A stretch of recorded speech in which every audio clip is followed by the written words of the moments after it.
அன்பு உறவுகளுக்கு இனிய வணக்கங்கள். இன்றைய பதிவில் தனுசு ராசி அன்பர்களுக்கு 2026ஆம் ஆண்டுக்கான குரு பயிற்சி பலன்கள் எப்படி இருக்க போகுது, உங்க வாழ்க்கையில என்னென்ன மாதிரியான மாற்றங்களையும் தாக்கத்தையும் இந்த குரு பயிற்சி ஏற்படுத்த போகுதுங்கிறத தெளிவாகவும் விரிவாகவும் இந்த பதிவில் நம்ம பார்க்க போறோம். வீடியோவை முழுமையா பார்க்கறதுக்கு முன்னாடி நீங்க நம்ம சேனலை இப்பதான் புதுசா பார்க்கறவங்களா இருந்தா மறக்காம சேனலை சப்ஸ்கிரைப் பண்ணிக்கோங்க. தனுசு ராசியை பொறுத்த வரைக்கும் மூலம் 1, 2, 3, 4ஆம் பாதங்கள், பூராடம் 1, 2, 3, 4ஆம் பாதங்கள், உத்திராடம் 1ஆம் பாதத்தை உள்ளடக்கியது தனுசு ராசி. தனுசு ராசிக்கு அதிபதி குரு பகவான்.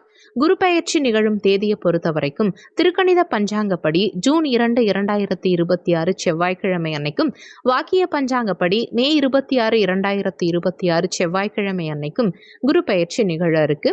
குரு பகவான் மிதுன ராசியிலிருந்து தன்னுடைய உச்சராசியான கடக ராசிக்கு பிரவேசிக்கிறார். கிட்டத்தட்ட 12 ஆண்டுகளுக்கு பிறகு தனுசு ராசி அன்பர்களுக்கு உங்க ராசி அதிபதியான குரு பகவான் அஷ்டமஸ்தானத்துல உச்சபலம் பெற்ற நிலையில சஞ்சாரம் செய்ய போறார். உங்க ராசி அதிபதி 8ல மறைந்த நிலையில சஞ்சாரம் செய்தாலுமே உச்சபலம் பெற்ற நிலையில இருக்கிறதுனால பெரிய அளவுல உங்களுக்கு தீங்கு ஏற்படுத்த மாட்டார். எதிர்பாராத பணவரவு, புதிய வாய்ப்புகள் தேடி வரக்கூடிய சூழல் இந்த காலகட்டத்தில் தனுசு ராசி அன்பர்களுக்கு இருக்கும். ஆனாலும் ராசிநாதன் 8ல மறையறதுனால தேவையில்லாத மன சஞ்சலங்கள், மன குழப்பங்கள் ஏற்படுறதுக்கு வாய்ப்புகள் உண்டு. வரும் வாய்ப்புகளை சரியா பயன்படுத்த விடாம உங்க எண்ணங்கள் உங்களை தடுக்கும். அதனால அதீத சிந்தனைகள், அதாவது ஓவர் திங்கிங்கை தவிர்த்து தன்னம்பிக்கையோட செயல்பட வேண்டியது அவசியம். மறைக்கப்பட்ட விஷயங்களை தெரிஞ்சுக்கிறதுல ஒரு சிலருக்கு ஆர்வம் கூடும். உதாரணத்துக்கு ஆராய்ச்சி, ஆன்மீகம், ஜோதிடம் இந்த மாதிரியான விஷயங்கள்ல ஈடுபாடு அதிகரிக்கும். உங்க அறிவை விசாலப்படுத்திக்கிறதுக்கான முயற்சிகளை இந்த காலகட்டத்தில் நீங்க மேற்கொள்வீங்க. பொருளாதாரத்தை பொறுத்த வரைக்கும் உயில் சொத்துக்கள், இன்சூரன்ஸ், பழைய முதலீடுகள் இந்த மாதிரியான விஷயங்கள் மூலமா எதிர்பாராத லாபம் ஒரு சிலருக்கு கிடைக்கும். கடந்த சில மாதங்களா இருந்த பண தட்டுப்பாடு ஜூன் மாதத்துக்கு பிறகு தனுசு ராசி அன்பர்களுக்கு நீங்கும். குரு பகவானுடைய பார்வை 12ஆம் இடமான விரயமோட்ச ஸ்தானத்தின் மீது பதியும் காரணத்தினால சுப விரய செலவுகள் உண்டாகும். சுபகாரியங்களுக்காக பணம் செலவு செய்ய வேண்டி இருக்கும்ங்கிறதுனால முறையான திட்டமிடல் அவசியம் தேவை. குரு பகவான் தன குடும்ப வாக்குஸ்தானமான 2ஆம் இடத்தை தன்னுடைய சமசப்தம பார்வையா பார்க்கும் காரணத்தினால உங்க பேச்சில் கனிவும் இனிமையும் கூடும். கொடுத்த வாக்க காப்பாற்ற முடியும்.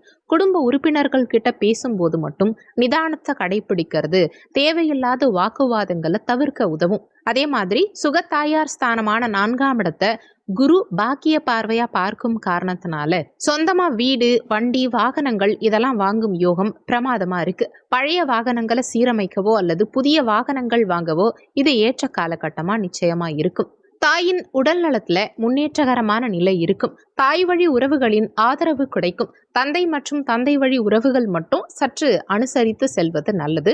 ஏன்னா பாக்கியஸ்தானத்துல ஏற்கனவே கேது சஞ்சாரம் செய்யும் காரணத்தினால தந்தை வழி உறவுகள்ல சில மனக்கசப்புகள் உண்டாகும். புத்திர பாக்கியத்தை பொறுத்த வரைக்கும் 5ஆம் இடம் பாதிக்கப்படாததுனாலையும் 12ஆம் இடத்தை குரு பார்க்கும் காரணத்தினாலையும் புத்திர பாக்கியம், தாம்பத்திய உறவுகள்ல சிறப்பான பலன்கள் இதெல்லாம் நிச்சயமா கிடைக்கும்.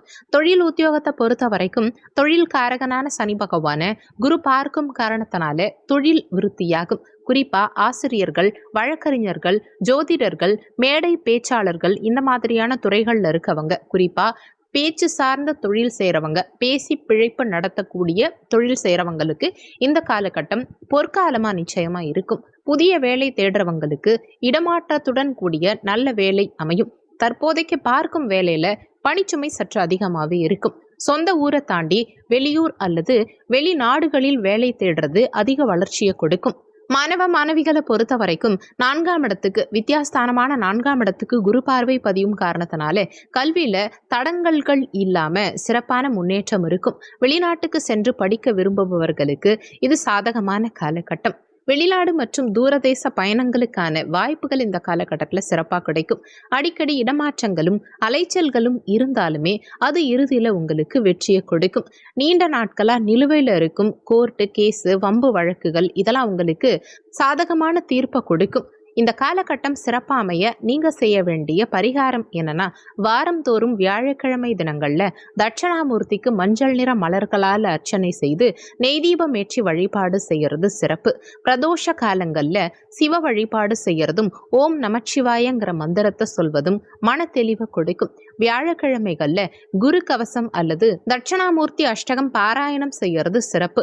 ஏழை எளியவர்களுக்கு அல்லது கோவிலில் வரும் பக்தர்களுக்கு வியாழக்கிழமை தினங்கள்ல மஞ்சள் நிற இனிப்பு பொருட்கள், உதாரணத்துக்கு லட்டு, மைசூர் பாக்கு இந்த மாதிரியான பொருட்களை தானமா வழங்கலாம். கொண்டைக்கடலை மற்றும் மஞ்சள் நிற ஆடைகள் தானம் செய்கிறது குருவின் அருளை பெற்றுக் கொடுக்கும். வீட்டில் இருக்கும் பெரியோர்கள் மற்றும் குருமார்கள் ஆசிரியர்களின் ஆசியை பெறுவது உங்க வாழ்க்கைய மேன்மையாக்கும். முக்கியமான விஷயம், வீடியோல சொல்லியிருக்கக்கூடிய பலன்கள் கோச்சார ரீதியிலான பலன்கள். கோச்சார பலன்கள் யாரா இருந்தாலும் வெறும் 20% தான் வேலை செய்யும். மற்றபடி 80% உங்க சுயஜாதகப்படி தான் வாழ்க்கையில நிறைய விஷயங்கள் நடக்குங்கிறத மனசுல வச்சுக்கணும்.